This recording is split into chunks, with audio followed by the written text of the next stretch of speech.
Open your book up to lesson 60 on page 150. Sir, the second League One club has gone into administration.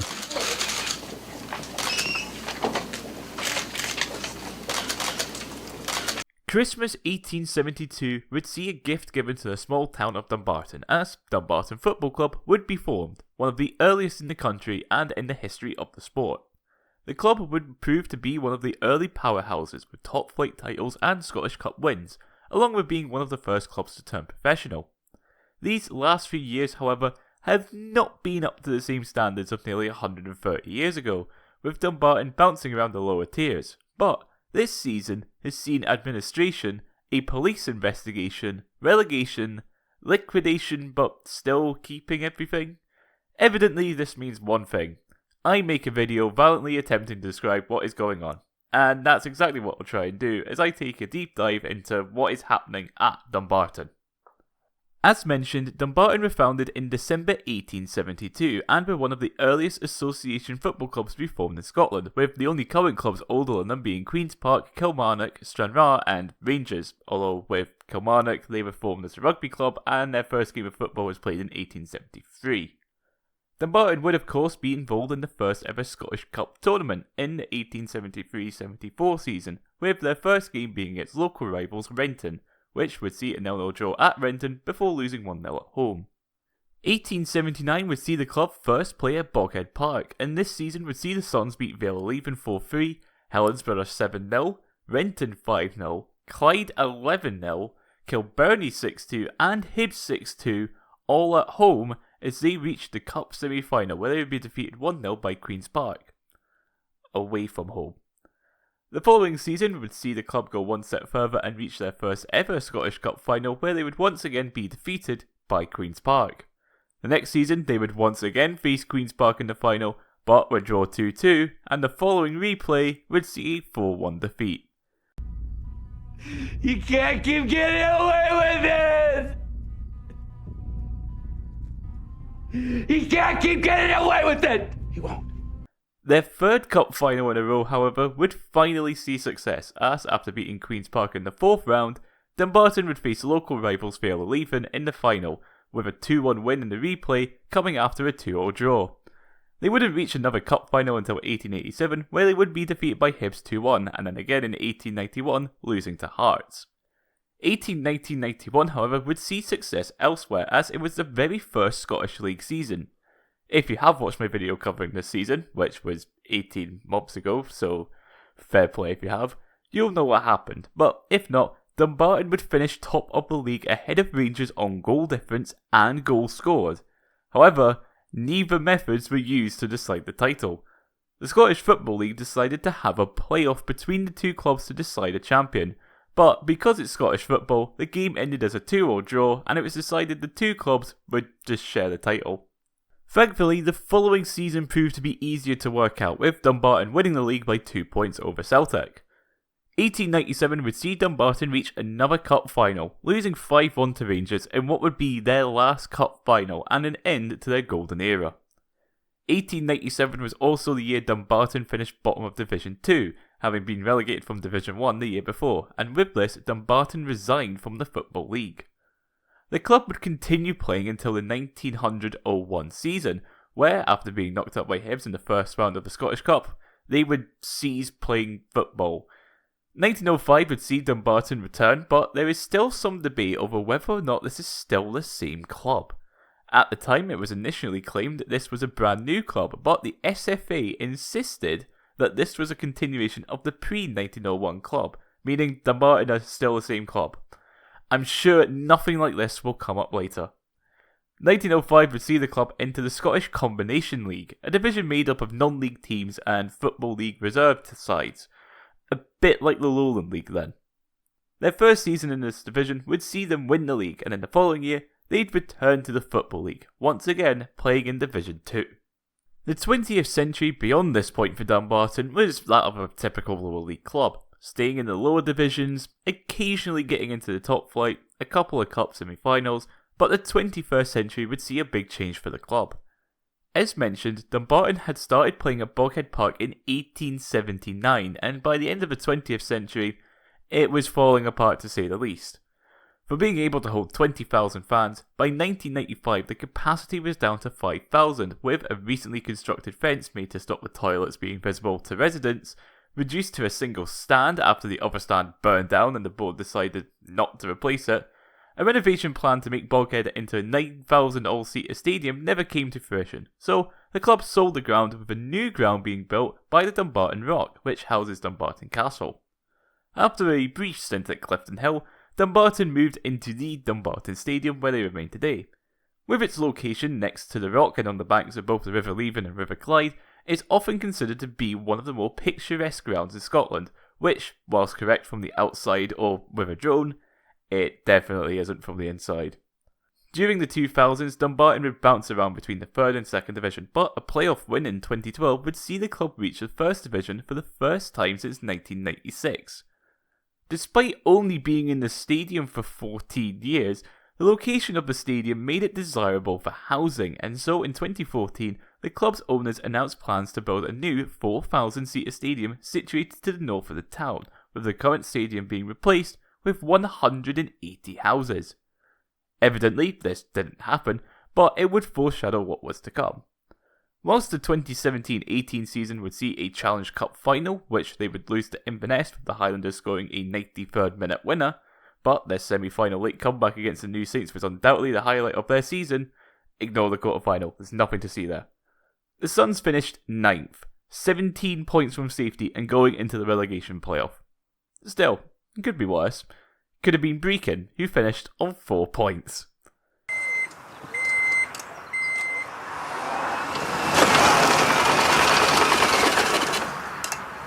Oh, cock. Still, could be worse. Fenton! Fenton! Fenton! Oh, Jesus Christ! Dumbarton would defeat Arbroath in the semi-final, but despite winning the first leg 1-0 away, Alloa would come back and win 2-0 in the second leg to earn their promotion at the expense of Dumbarton. 2021 is where more changes would come along, as Dumbarton would get new owners. These new owners would be a private equity firm called Cognitive Capital Limited, who were based in Birmingham. Their first season under new ownership was not a success, however, as they would end up getting relegated down to League 2 after losing to Edinburgh City in the playoffs. A runners-up finish the following season would not be rewarded with playoff success after being thrashed 6-0 by Annan, but after a 4th place finish the next season, Dumbarton would beat Stirling and Spartans to return to League 1. With this promotion, it was hoped the club could be competitive, but things were brewing behind the scenes. We have to go back to previous owners Brabco, who were a bit controversial in their methods, utilising offshore accounts through their parent company Granada Enterprises, who at the time were based in Belize. Have you given any thought to sending him on a trip to Belize? Belize? Belize is a former British colony in Central America, bordering Guatemala and Mexico, and thanks to many government policies such as the Offshore Banking Act, the Trusts Act, Financial Privacy and the Belize International Trust, companies registered in Belize pay no tax on any income from outside of the country. After the new stadium proposals were rejected, Brabco stopped caring about funding the club, doing enough to keep them afloat, but there were rumours of administration hitting the club after it was sold to Cognitive Capital. This was because businessman Andrew Sweeney lost £2 million in a failed betting syndicate, which was set up by Andrew Hosey, who was a former director at the club. Sweeney claimed that Hosey turned the £7 million in debt accrued from the failed betting company Bet Butler into security over assets at Dumbarton. Hosey's actions from losing this £7 million actually got him banned from being a director of any company in 2016, and the new board assured fans that with them being in an ownership position, Sweeney has no case against them. Sweeney would go on to claim that the deal to buy the club was illegal, which was ultimately dismissed by the board. By the end of their first full season as owners, however, fans were already having concerns over Cognitive, as it seemed that the only thing the group had done was get planning permission to build some houses and flats on the club's car park. This was despite promises of turning full-time and working their way up the leagues, which relegation did not help with. Cognitive also spent time working out new plans for a stadium, reviving the idea the Brabco had with the site north of the town, but again, this was going nowhere. The lack of communication coming from the board was also bringing more concerns to fans over the years, but Suns Trust, the fan group who have a seat on the board and have communication with Cognitive, would give updates to the media about their concerns. April 2023 would see the Trust speak out about how they had 2 Zoom calls with Henning Christofferson, the CEO of the club and a part of Cognitive, and some of the ideas Henning had were interesting to say the least. Of course, there were the ideas about the new stadium, but also the idea of taking the club badge, putting it on shoes, and selling them worldwide to capture the imaginations of the youth market. In July, the Trust would come out against the proposals to build housing on land surrounding the stadium, and then in 2024, it was confirmed that the plans to relocate were being dropped. As the 2024-25 season came around, things would come to a boiling point. The club had 6 points from 6 games, all from draws, and throughout the early part of the season would never reach anything higher than 9th, and that came about through Inverness getting a 15-point deduction for administration. Dumbarton, however, would decide that Inverness needed a friend in the administration club, and it was announced on the 19th of November that Dumbarton had entered administration. Despite having £2 million in the bank according to 2023 accounts. Well, where did that money go? What caused this administration to come about? Well, Quantama would come in as administrators and would release a statement saying, "The directors of the club were left with no option other than to appoint administrators following the non-receipt of significant funds that were owed to the club from the sale of development land in 2021. With the club entering administration, the SPFL confirmed that the club would be deducted 15 points, and that a crowdfunding scheme was set up by the club itself. But 2 days after entering administration, more news would hit the club as Police Scotland were investigating fraudulent activity involving the club. So how have we gone from the club having supposedly £2 million to being in administration in 18 months? Well, let's look through Cognitive Capital's company house profile, shall we? In February 2023, Cognitive were given 2 months to avoid getting struck off the register, which they would the following April. By this point, the company had tangible assets of £122,000, which by April 2024 was nothing. In fact, their total net assets, which was £1.45 million in 2023, was down to £750,000 in the negative. After this mess of a November, we would get nothing. Until we got a statement in April. In this update, Quantuma announced that joint administrators of Dumbarton can confirm that they have agreed the heads of terms with Gareth Phillips on a proposal that would see the club exit administration solvently and with all creditors paid in full. Well, that was straightforward, wasn't it? No drama around potential buyers, no messy boardroom shenanigans, a fairly straightforward ordeal, and now Dumbarton are exiting administration. Oh, another club statement? Let's see what it says. We can confirm that yesterday Gareth Phillips took the decision to remove his offer after receiving further medical advice. What the fuck? Well, it's back to searching for a new buyer, but Gareth has at least offered to help Quantuma in finding a new buyer. Thankfully, this process would only take another month, as towards the end of May, Canadian businessman Mario Lapointe would agree a deal to buy the club, which would see the club exit administration by the second week of June. Lapointe immediately got to work, getting the club prepared for next season, with the first announcement being the Pass It On campaign, where for £30, you can buy a season ticket for your young fan that can be given out around the local area. The ban on under 16s attending without a parent or guardian was also lifted, and then on the 12th of June it was announced Dumbarton FC will be exiting administration by being dissolved and replaced by a new company. Wait, hold on! Hey, I've seen this one. This is a classic. That's right, Dumbarton are doing a Rangers. The original company, which holds the relative football licences, will be dissolved, with all assets and licensing moving over to this new company, with the SPFL giving them a formal waiver to continue playing in League 2 next season. This was after the administration costs were revealed.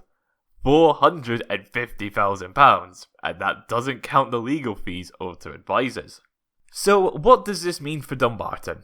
Well, for this coming season at least, they inherit the 5-point deduction that was part of the punishment for going into administration last season, but as mentioned, remain in League 2.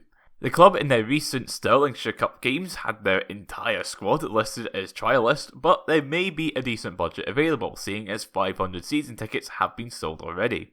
Mario Lapointe would hold a Q&A where he confirmed that a newco was the only way to save the club, but there would be no sanctions placed upon the club aside from the original 5-point deduction. This is different to what happened with Rangers, who got given a 12-month transfer embargo, but I suppose Dumbarton weren't involved in any sort of EBT shenanigans or cheating the taxpayer, that sort of thing. Lapointe also confirms that the club will be installing a plastic pitch from 2026, which makes sense as a revenue source, something the SPFL don't seem to like. That's why I said at the outset of this, it's not just about artificial pitches. This is about standards generally. And I think the role of the league is to try and drive up those standards proportionately year on year in line with the resources that we've got. You know, we're not the English Premier League. We can't just throw money at the problem, but we've got to try and set those standards proportionately. We've extended that to the Championship this season because Leanne's right.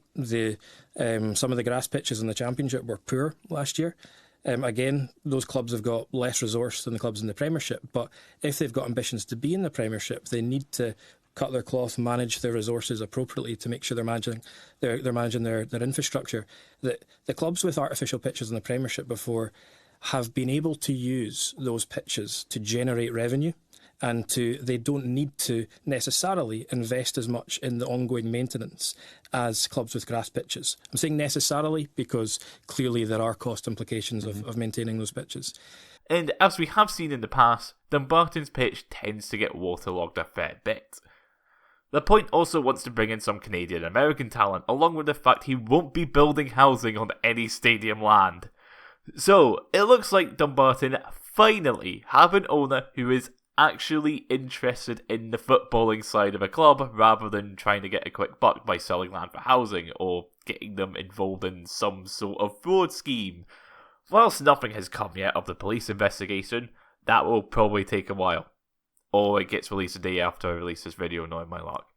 It seems then that Dumbarton are in the clear and can hopefully work towards a sustainable future and maybe climb the leagues once again. That's all for this video, and of course, I hope you enjoyed. What do you think the future holds for Dumbarton? Will they rise up the leagues, or will they remain a League 2 club for the foreseeable future? Let us know in the comments below. Of course, Dumbarton fans are welcome to critique me for anything I may have missed. I can only assume there were more shenanigans I hadn't uncovered somehow. I also want to thank those of you who signed up for channel memberships. Names will be on the screen now. And finally, liking, sharing and subscribing are all greatly appreciated, and I will see you in the next video. Which won't be a club in crisis, I promise. Bye.